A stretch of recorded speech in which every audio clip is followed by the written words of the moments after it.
ओला dock YouTube channel को subscribe करें और बेल आइकॉन को दबाना मत भूलें। अस्सलाम वालेकुम, मैं हूं डॉक्टर ताहिरा शाहिद और आज हम बात करने लगे हैं जो मोस्ट कॉमन जो प्रॉब्लम होती है लोगों को, वो है दानों की या पिंपल्स की। पाकिस्तान के टॉप डॉक्टर्स के साथ अपॉइंटमेंट बुक करें, वो भी पेशेंट फीडबैक देखते हुए।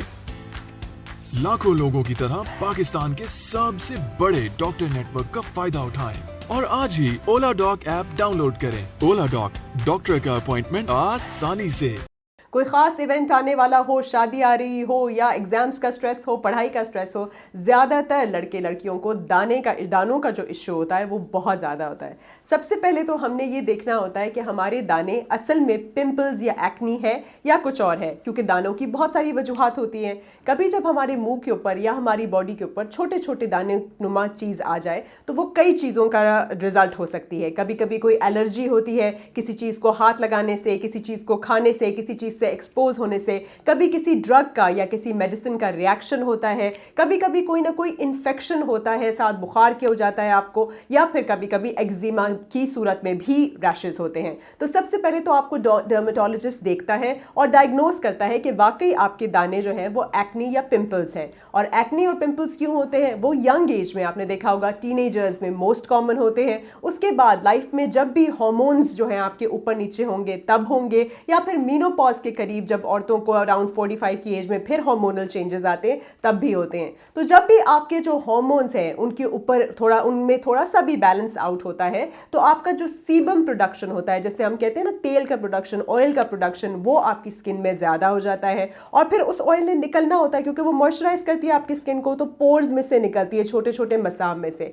वो पोर अगर आपकी ब्लॉक होना शुरू हो जाए डर्ट से, किसी भी और चीज़ से, तो वहाँ पे फिर दाना बन जाता है और उसी के अंदर फिर प्रोपेनियो बैक्टीरियम एक्नी जो होता है, एक बैक्टीरिया होता है जो आमतौर पे भी वहाँ होता है, लेकिन इसके ब्लॉकेज से और एक्सेसिव ऑयल प्रोडक्शन से ये मजीद बढ़ जाते हैं। तो इसलिए one of the leading causes जो है आपकी हार्मोन्स में जब चेंजेस आते हैं, चाहे वो आपकी यंग एज में हो, चाहे वो आपके मंथली पीरियड साइकिल के करीब हो, जब आप देखते हैं कि दाना आ रहा है, तो ये सब कुछ एक बड़ा नॉर्मल सा प्रोसेस है। अब आपने असल में दानों के लिए करना क्या है? इसमें सबसे पहले ये है कि प्लीज़ दानों के ऊपर तरह तरह की हार्श ट्रीटमेंट्स ना किया करें। आप जितना ज़्यादा उसको पिक करेंगे, उसको खोलने की कोशिश करेंगे, उसके ऊपर ऐसी चीज़ें इरिटेंट्स लगा देंगे कि वो मज़ीद इरिटेट होगा, तो आप स्कार करेंगे। मतलब वो दाना था पहले, वो फिर वो दाग बनेगा और फिर वो बेकायदा एक गड़ा बन जाएगा।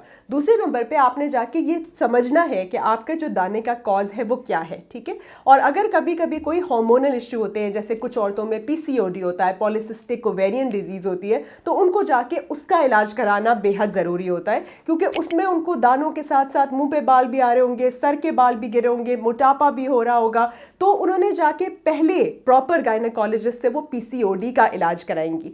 इसी तरह से मर्द हजरात में भी अगर हार्मोन्स के ऊपर नीचे होने से दाने हो रहे हैं तो सबसे पहले उसका इलाज है। अब हम आ जाते हैं कि एक्चुअली दानों के टॉपिकल ट्रीटमेंट्स क्या हैं, या आप दानों पे क्या लगा सकते हैं ताकि आपके दाने सही रहे।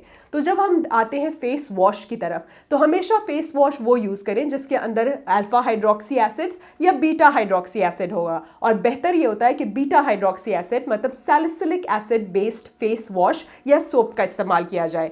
अल्फा हाइड्रोक्सी एसिड में हमारे पास ग्लाइकोलिक एसिड भी होता है, लैक्टिक एसिड भी होता है, लेकिन हम सैलिसिलिक एसिड फेस वॉश के साथ जाएं तो बहुत अच्छा होता है। फिर हम आ जाते हैं अपने टॉपिकल ट्रीटमेंट्स, या आप कौन सी क्रीमें लगा सकते हैं। हमेशा जो भी मॉइस्चराइजर लगाएं उसको कोशिश करें कि वो ऑयल फ्री हो, एक्वियस बेस्ड हो, मतलब वाटर बेस्ड हो, आपका बेशक लोशन हो, मॉइस्चराइजर हो, मेकअप हो, और नॉन कॉमिडोजेनिक हो। नॉन कॉमिडोजेनिक का मतलब है कि वो आपके कॉमिडोन्स या आपके पोर्स को ब्लॉक ना करता हो। तो लाइट वेट या अल्ट्रा शेयर किस्म के जो सन ब्लॉक्स होते हैं या मॉइस्चराइजर होते हैं वो इस्तेमाल करते हैं। अब जो टॉपिकल ट्रीटमेंट है उसमें एंटीबायोटिक भी आ जाती है, बड़ी फेमस है क्लिंडामाइसिन, आप इस्तेमाल कर सकते हैं। हमेशा फेस वॉश किया, साफ सुथरा रखा, बार बार हाथ नहीं लगाना, मास्क वही वाला उतार रहे हैं, रख रहे हैं, फिर पहन रहे हैं, फिर गंदा आपने पिलो केस रखा हुआ है, वही वाला हिजाब या दुपट्टा यूज़ कर रहे हैं जो हर जगह लग रहा है, तो भी आपके जो है आप पोल्यूट कर रहे होते हैं अपनी स्किन को। तो आपने मुंह धोने के बाद हल्का सा क्लिंडामाइसिन को भी आप यूज़ कर सकते हैं जैसे एंटीबायोटिक के तौर पर।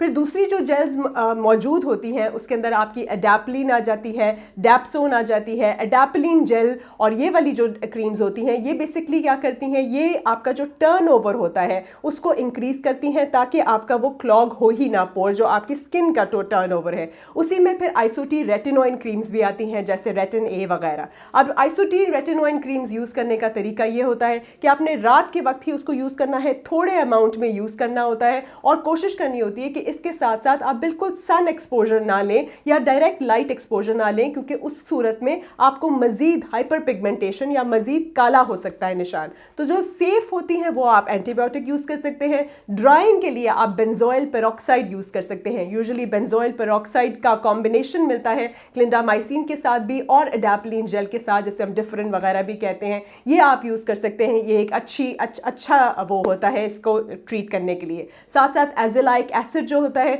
वो भी यूज़ कर सकते हैं। एज़ेलाइक एसिड क्रीम जो होती है वो आप रात के वक्त यूज़ कर सकते हैं, उससे भी आपका जो है कंट्रोल हो सकता है काफ़ी हद तक आपकी जो एक्नी है। एक्नी को कंट्रोल करने के लिए या तो सीबम प्रोडक्शन को कंट्रोल किया जाता है, या जो टर्नओवर रेट होता है केराटिनोसाइट्स का उसको कंट्रोल किया जाता है, या जो एंटीबैक्टीरियल होता है उससे उस बैक्टीरिया को कंट्रोल किया जाता है। फिर सल्फर की भी प्रेपरेशंस होती हैं, सल्फर मास्क भी होता है, क्ले मास्क भी होता है, उसको भी आप यूज़ कर सकते हैं। तो बेसिकली आप एक लाइन अगर ढूंढ रहे होते हैं फॉर एक्नी केयर, तो उसके अंदर आप देख सकते हैं ये क्लिंडामाइसिन हो, एज़ेलाइक एसिड हो, आइसोटी रेटिनाइन हो, एडाप्लिन हो, टॉपिकली जिंक भी होता है, टॉपिकल जिंक भी अच्छा होता है, नायासिनामाइड भी अच्छा होता है। ये वो सारी चीज़ें हैं जो आप देखते हैं for any line of face washes और creams that include acne care या पिंपल केयर। इसके अंदर बहुत ज़्यादा हार्श ट्रीटमेंट नहीं करना होता, मॉइस्चराइज्ड आप स्किन को फिर भी साथ साथ रखते हैं। अगर आप प्रोसीजर्स की तरफ जाते हैं तो केमिकल पील्स में जो है इसी तरह की सैलिसिलिक एसिड पील या थोड़ा सा माइल्डर पील पे अगर आप जाएं तो लैक्टिक एसिड पील भी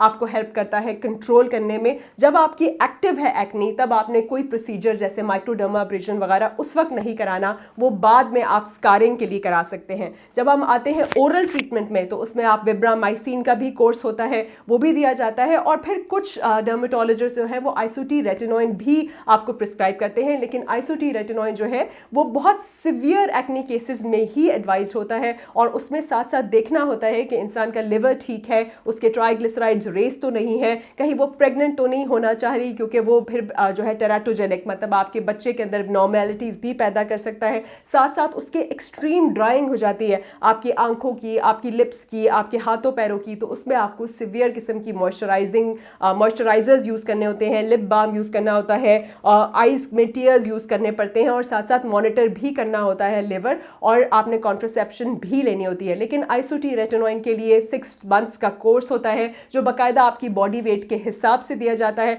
उसमें आपने टोटली सन को अवॉइड करना है, क्योंकि अगर आप उसमें सन एक्सपोजर करेंगे तो आपको काफ़ी ज़्यादा फिर स्किन डार्कनिंग की तरफ जा सकती है। तो ये सारी चीज़ें आपने ध्यान में रखनी है कि अगर आप ओरली भी कुछ ले रहे हैं तो आपको हमेशा डर्मेटोलॉजिस्ट ले, क्योंकि वो वेट के हिसाब से होता है, किसी के कहने पे आपने नहीं लेना। सप्लीमेंट्स पे आते हैं तो आप विटामिन B5 जो है पैंटोथेनिक एसिड उसका इस्तेमाल ज़रूर कीजिए, कोएंजाइम Q10 जो है उसका इस्तेमाल कीजिए, जिंक सप्लीमेंट भी ले सकते हैं। ये 3 मल्टीविटामिन्स हैं, ये हेयर और स्किन के लिए अच्छे होते हैं। अगर आप इसको अपने डाइट में भी इंक्लूड करते हैं, जिस तरह से आप फ्लैक्स सीड्स हैं, सनफ्लावर सीड्स हैं, नट्स का इस्तेमाल करें, आप ब्रोकली का, अच्छे वेजिटेबल्स का, जितने ज़्यादा फ्रेश फ्रूट्स और वेजिटेबल्स खाएंगे, नट्स एंड सीड्स का इस्तेमाल करेंगे, आप लिवर का इस्तेमाल करेंगे, ऑलिव ऑयल का इस्तेमाल करेंगे, मेडिटेरेनियन डाइट की तरफ आएंगे, उतना बेहतर है। कहते थे पहले कि डाइट का रिलेशन नहीं है, लेकिन it is proven as well कि लो ग्लाइसीमिक इंडेक्स रखें तो बेहतर होता है। मतलब आप अपने डेयरी प्रोडक्ट्स को अवॉइड करें बहुत ज़्यादा, जैसे चीज़ वगैरह को, चॉकलेट को, स्वीट चीज़ों को अवॉइड करें, रिफाइंड फ्लावर को, मतलब आपने मैदे की चीज़ें नहीं खानी, मैदे की और मीठी चीज़ों को अगर आप बिल्कुल इस्तेमाल नहीं करते और ज़्यादा से ज़्यादा फ्रेश फ्रूट्स एंड वेजिटेबल्स या मीट की तरफ जाते हैं, उसमें भी आप ऑर्गेनिक खालिश चीज़ें जाते हैं और उसको करते हैं,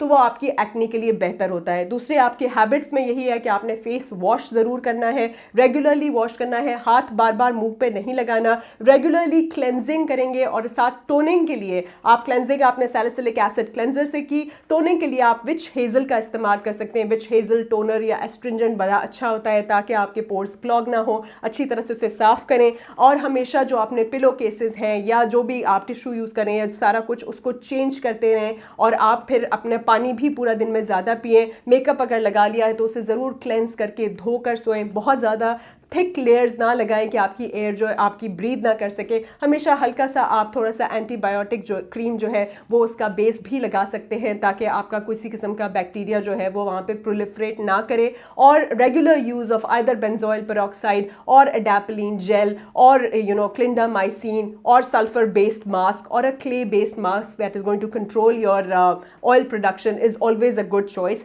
बस बहुत ज़्यादा एग्रेसिव ट्रीटमेंट की तरफ नहीं जाना होता और ये समझना होता है, ये बहुत रियलिस्टिक होना पड़ता है कि एक दो एक्नी होना, एक दो पिंपल्स होना या पीरियड्स के करीब पिंपल होना कोई अनहोनी बात नहीं होती। इट्स टोटली ओके एंड उसको आप उसके पीछे मत पड़ा करें। आप हल्का सा अगर डैब कर लें थोड़ी सी क्रीम तो वो ओवरनाइट जो है आपका सूख भी सकता है। अगर कोई भी मार्क होता है तो वो around 1 to 2 weeks to 1 month ज़रूर लगा देता है। अगर आप उसको मज़ीद छेड़ देते हैं तब वो ऑब्वियसली स्कार भी बन जाता है। स्कार्स का भी हल होता है, जो स्कार्स होते हैं उसके लिए आप माइक्रोडर्माब्रेजन या नीडलिंग की तरफ जाते हैं तो आपके आइस पिक स्कार्स जा सकते हैं। बहुत डीप जिनके हो उनके जो है वो CO2 लेज़र वगैरह से, फ्रैक्शनल लेज़र से भी ख़त्म हुए जा सकते हैं। लेकिन अगर सिर्फ मार्क्स हैं तो वो भी लाइटनिंग उनकी हो जाती है लाइटनिंग क्रीम्स के ज़रिए। लेकिन वो क्रीम्स भी मर्क्यूरी या स्टीरॉयड बेस्ड क्रीम्स नहीं होती। प्रॉपर डर्मेटोलॉजिस्ट असेस करता है कि आपकी स्किन टाइप क्या है और उतने दिन के लिए आपको लाइटनिंग एजेंट्स देता है so that you can get rid of your scars and your marks। तो आपको हमेशा समझना चाहिए